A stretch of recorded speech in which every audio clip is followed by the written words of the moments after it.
Assalamualaikum warahmatullahi wabarakatuh. Perkenalkan, nama aku Destri Wendika dengan NIM C2401231051. Pada kesempatan kali ini, aku akan menjelaskan dan menceritakan tentang praktikum yang telah aku lakukan.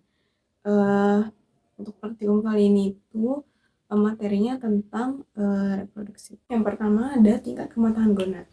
TKG atau tingkat kematangan gonad adalah tahap tertentu perkembangan gonad sebelum dan sesudah ikan memijah, menurut Effendi 1979.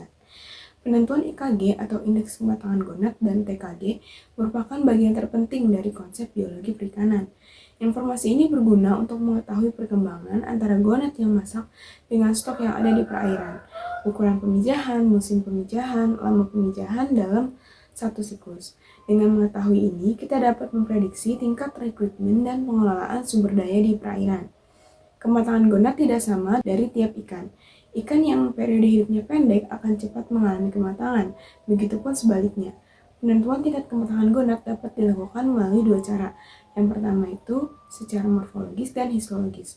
Morfologi sendiri merupakan pengamatan berdasarkan ukuran dari gonad tersebut yang diamati secara visual. Untuk histologi sendiri yaitu pengamatan dengan cara mengamati perkembangan gonad melalui fase perkembangan sel dari gonad tersebut. Saat pertama kali ikan makan gonad dapat dipengaruhi oleh beberapa faktor. Yang pertama itu adalah perbedaan spesies, umur, ukuran, dan sifat fisiologis individu. Sedangkan faktor luar yang berpengaruh adalah suhu, arus, makanan, dan kualitas lingkungan keadaan.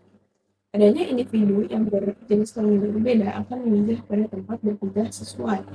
Perubahan yang terjadi dalam gonad pada setiap kematangannya secara kuantitatif dapat dilihat atau diketahui dengan melihat nilai gonad somatic index atau indeks kematangan gonad.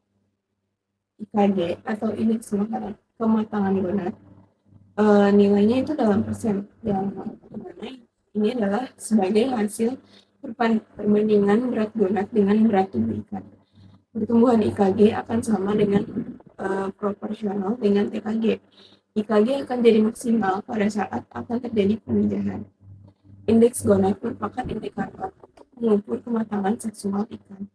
Bervariasinya nilai IKG dan modus di dalam distribusi frekuensi diameter dapat digunakan untuk menduga pola pemijahan dan frekuensi pemijahan.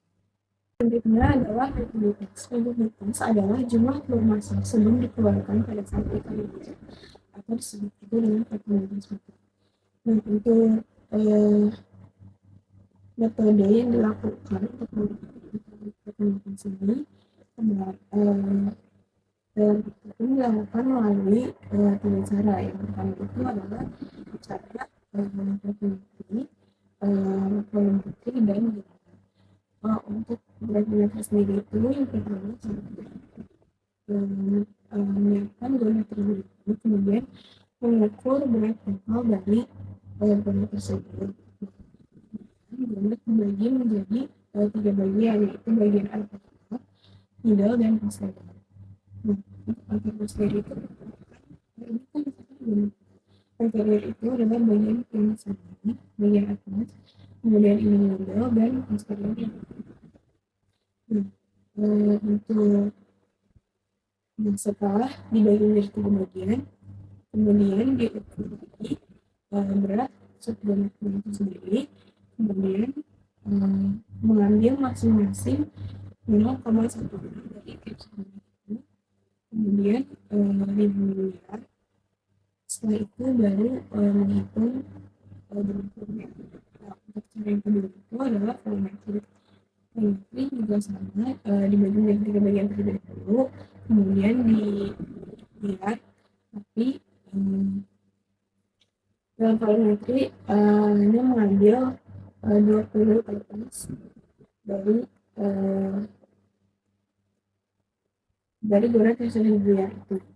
Nah, setelah diambil 20 kertas, kemudian dihitung nomor telurnya. Nah, yang terakhir itu ada cara mengambil gabungan. Ya, sesuai dengan namanya, gabungan sendiri itu dilakukan dengan menggabungkan dari dua cara metode yang lainnya, yaitu metode gravimetri dan juga metode mungkin sekian yang dapat saya sampaikan. Assalamualaikum warahmatullahi wabarakatuh.